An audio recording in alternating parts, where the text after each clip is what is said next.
नमस्कार दोस्तों, welcome back to my channel. और मैं हाजिर हूँ एक और वीडियो के साथ और बात करेंगे आज एक्सिस बैंक के बारे में। जी हाँ दोस्तों, कल गवर्नमेंट का जो डिसीजन आया कि आईटीसी और एक्सिस से अपने सारे स्टेक बेच देगी गवर्नमेंट और पैसा उठाएगी लगभग 22,000 करोड़ का।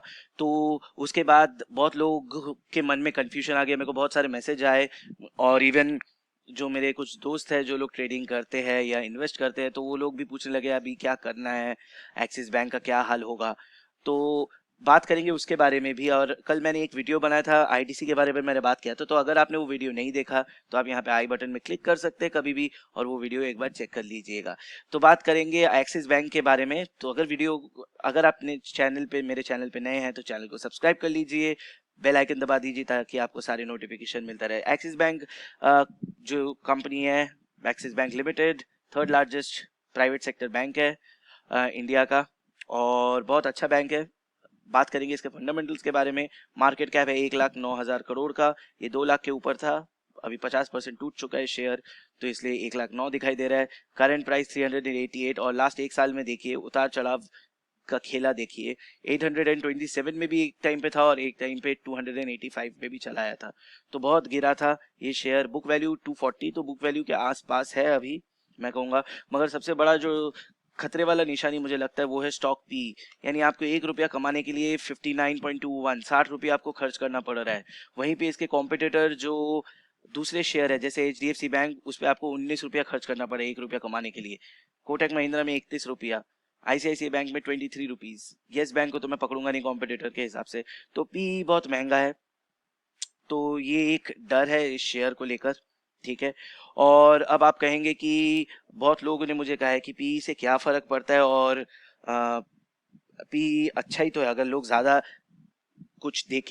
पैसा देके 1 रुपया कमाना चाहते हैं तो वो शेयर के लिए अच्छा है, क्योंकि शेयर का उससे डिमांड पता चलता है। जी हाँ, अगर आप देखेंगे कि पी अगर किसी का ज्यादा है तो इसका मतलब ये कहलाता है, और वो अगर शेयर उठ रहा है तो इसका मतलब ये कहलाता है कि लोग ज्यादा पैसा देने के लिए रेडी है, ज्यादा भाव देने के लिए रेडी है।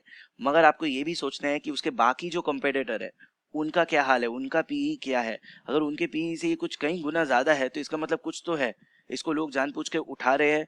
और हमेशा याद रखिएगा, जब भी कोई चीज जानबूझ के उठाया जाता है या फिर अचानक से अपने वैल्यूएशन से बहुत ऊपर चला जाता है तो वो गिरता है, तो वो धड़ाम से गिरता है, यानी वो बहुत बुरी तरीके से गिरता है। उसे हम कहते हैं बबल बस्ट कहते हैं। जैसे एक टाइम पे 99 में, अगर आप उस टाइम पे ट्रेड नहीं करते थे तो एक बार गूगल कर लीजिएगा, डॉट कॉम बबल बस्ट जो हुआ था, वहां पर यही चीज हुआ था। लोगों ने वैल्यूएशन से ज्यादा उस पर पैसा देना शुरू हो गया, पी बहुत हाई हो गया था और वो बस्ट होना ही था। तो एक बार अगर आप इसके सेक्टर से वो करेंगे तो सबसे क्लोजेस्ट जो है कोटक महिंद्रा, उसके उससे भी इसका पी लगभग डबल है, ठीक है। एक तो इसका डबल 62 होता है, मैंने एक एग्जांपल के लिए कहा कि लगभग ये डबल के आसपास है, तो ये कुछ ज्यादा ही महंगा है अपने बाकी कंपेटिटर से। Okay. Return on capital, book value 240 है, ठीक है। और डिविडेंड देता है 0.26% का डिविडेंड है। Return on capital employed 5.70, return on equity 7.66, sales growth है 10.61 का, ठीक है। डेट देख के फायदा नहीं है। पीजी रेशियो अगर देखेंगे -13.52, इंट्रिंसिक वैल्यू अगर आप देखेंगे तो -1505.39, तो यहाँ पर और एक एक लाल निशान दिखाई दे रहा है। प्रॉफिट ग्रोथ लास्ट 3 साल से एवरेज अगर देखेंगे तो -15% का प्रॉफिट दिखा रहा है। प्राइस टू अर्निंग तो ये पी हो गया, और अर्निंग पर शेयर 6 रुपया कमा के दे रहा है एक शेयर में। तो फंडामेंटली आप मैं कहूंगा कि उतना अच्छा दिखाई नहीं दे रहा, ठीक है। और आगे जाके जिस तरीके से हमारे इकोनॉमी में स्लो डाउन आ रहा है और आगे जाके बैंकिंग सेक्टर में भी इसका असर देखने को मिलेगा, तो यहाँ पर हो सकता है कि ये बबल बर्स्ट करे। तो आपको थोड़ा सावधान रहना पड़ेगा। ये कुछ ज्यादा ही अपने जितना इसका भाव है उससे कुछ ज्यादा ही प्राइस बढ़ गया है, तो ये कभी भी गिरने का संभावना है, ठीक है। अब रहा बात, आप कहेंगे कि गवर्नमेंट ने भी अपना शेयर बेचा। जी हाँ, गवर्नमेंट ने अपना शेयर बेचा। और अगर आप इसका एक बार होल्डिंग देखेंगे तो यहाँ पर अगर आप देखेंगे तो ये गवर्नमेंट का होल्डिंग था 4.595%। इसको गवर्नमेंट पूरा बेच देगी। अब इसको आप अपने कॉमन एग्जांपल से ले सकते हैं कि मान लीजिए आपने कोई शेयर में इन्वेस्ट किया है और वो शेयर लगभग 40% डूब गया है। हो सकता है ऐसा मेरे साथ भी हुआ है। मेरा येस बैंक ही देख लीजिए, वो 60% गिरा पड़ा है। अब मेरे पास पैसे का कमी है या मेरे को फाइनेंशियली पैसे का बहुत ज़रूरत है, कोई इमरजेंसी आ गया, कुछ भी आ गया तो तब मुझे गिरे हुए भाव में भी वो चीज़ बेचना पड़ेगा, क्योंकि तब मेरे लिए इम्पोर्टेंट है वो इमरजेंसी को टैकल करना। तो सेम अभी गवर्नमेंट के साथ भी यही है, देश में आपदा है, इमरजेंसी है, पैसा की कमी है और इकोनॉमिकल कंडीशन अच्छा नहीं है। तो इसके लिए गवर्नमेंट को ये सस्ते दाम में बेचना पड़ा या बेचने जा रही है गवर्नमेंट, क्योंकि अभी गवर्नमेंट के लिए सबसे इम्पोर्टेंट चीज़ जो है वो है देश को वापस से बूम में लाना, इकोनॉमी को स्टेबल रखना, ताकि कोई आपदा नहीं, कोई बड़ा आपदा नहीं आए। तो यही कारण है गवर्नमेंट का बेचने का। मैं ये नहीं कहूँगा कि गवर्नमेंट अगर बेच दे रही है तो आप भी निकल जाइए, गवर्नमेंट का अलग रीज़न है, इसलिए गवर्नमेंट बेच रही है। तो कभी भी किसी के साथ अपना कंपैरिजन नहीं कीजिए। मैं शायद, मेरे घर में कुछ इमरजेंसी है, मेरे को पैसे का बहुत ज़रूरत है, तो मैं अपना येस बैंक का स्टेक बेच सकता हूँ। तो मेरा सुन के आप ये मत समझिए कि मैंने बेच दिया तो आप भी बेच देंगे। हो सकता है उसमें और पोटेंशियल हो, आगे जाके आपको अच्छा रिटर्न देगा। तो गवर्नमेंट के स्टेप से ज़्यादा कुछ इफेक्टेड नहीं होगा, थोड़ा पैनिक रहेगा मार्केट में, मगर आप अगर इन्वेस्टेड है तो अभी निकलना ठीक नहीं रहेगा। मैं यही सजेस्ट करूँगा, थोड़ा और होल्ड कीजिए। और उसके बाद अगर आप इसके रिजल्ट्स पे जाएंगे, इसके रिजल्ट्स पे अगर हम चलते हैं, तो यहाँ पर आप देखेंगे पिछले 2008 से इसने नेट प्रॉफिट जो निकाला, उसमें लगातार उतार चढ़ाव उतार चढ़ाव उतार चढ़ाव। एक टाइम पे 8,350 2016 में प्रॉफिट निकाला, फिर गिरावट गिरावट गिरावट, और इस साल भी पिछले साल से कम ही निकला। तो ये सब का इफेक्ट आपको देखने को मिलेगा शेयर पे, और इसके चलते शेयर का प्राइस गिरेगा। अगर CAGR देखेंगे तो लास्ट 5 साल 10 साल में 4%, 5 साल में 6.38%, 3 साल में 8.72%, और एक साल में -47%। एक साल में बहुत गिर गया है। तो अब आपके मन में आप आ रहा होगी कि क्या करना है ये शेयर में, और आगे निवेश करना है कि नहीं। तो देखिए दोस्तों, मैंने यहाँ पे कुछ लेवल निकाला है।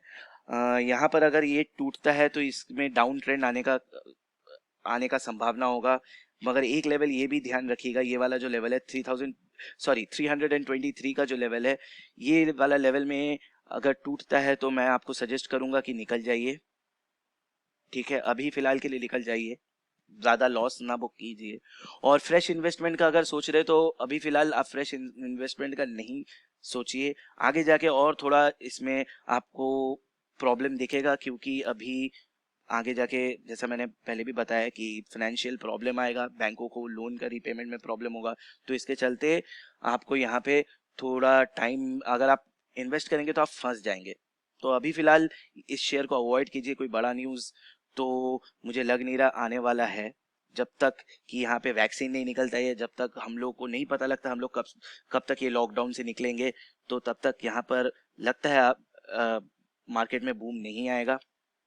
तो अगर आप ये शेयर में इन्वेस्ट करने का सोच रहे हैं तो थोड़ा अवॉइड कीजिए अभी के लिए।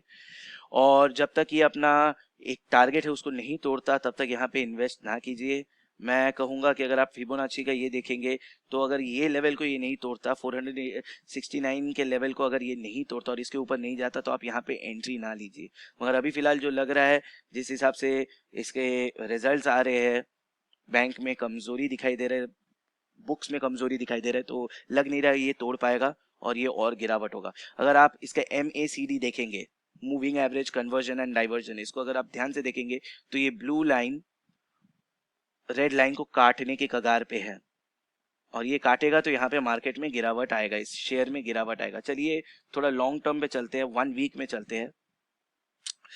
1 वीक के चार्ट में अगर देखेंगे तो यहाँ पे ये ऑलरेडी काट चुका है, और इसका कोई एंगल नहीं दिखाई दे रहा कि ऊपर की तरफ जाएगा। तो यहाँ पर प्रॉब्लम आ सकता है, ये शेयर और थोड़ा गिर सकता है। तो थोड़ा सावधान रहिए, और नए फ्रेश इन्वेस्टमेंट से अभी फिलहाल के लिए बचिए। अगर कोई अपडेट आता है, संकेत मिलता है कि ये शेयर में तेजी आ सकता है या शेयर में इन्वेस्टमेंट सही रहेगा, तो मैं वीडियो बना के आपको अपडेट करता रहूँगा। तो बेल आइकन दबा दीजिए। और अगर आप सोच रहे हैं कि फाइनेंशियल सेक्टर में अभी इन्वेस्ट करना है, तो थोड़ा आप स्टेबल बैंक में इन्वेस्ट कीजिए। एक्सिस बैंक भी ऐसा नहीं है कि वो स्टेबल नहीं है, एक्सिस बैंक भी बहुत अच्छा बैंक है, स्टेबल बैंक है। मगर आपको देखना पड़ेगा कौन सा बैंक सस्ता है अभी। जैसे मैंने कहा, यहाँ पे अगर आप पी रेशियो देखेंगे बाकी इसके कंपेटिटर से, तो इसका पी कुछ ज़्यादा ही हाई है। इसका भाव कुछ ज़्यादा ही हाई है। तो ये सब ध्यान में रखते हुए उसके बाद डिसीजन लीजिए और फिर इन्वेस्टमेंट कीजिए। तो उम्मीद करता हूँ ये वीडियो आपको अच्छा लगा होगा। कोई क्वेश्चन है, कोई डाउट है तो मेरे को मैसेज कीजिए इंस्टाग्राम में, या मेरे को आप कमेंट बॉक्स में मैसेज कीजिए। मैं कोशिश करूँगा आपके सवालों का जवाब देने का। और तब तक के लिए अपना ख्याल रखिए, सुरक्षित रहिए, और मैं जल्द वापस लौटूंगा एक और नए वीडियो के साथ। धन्यवाद।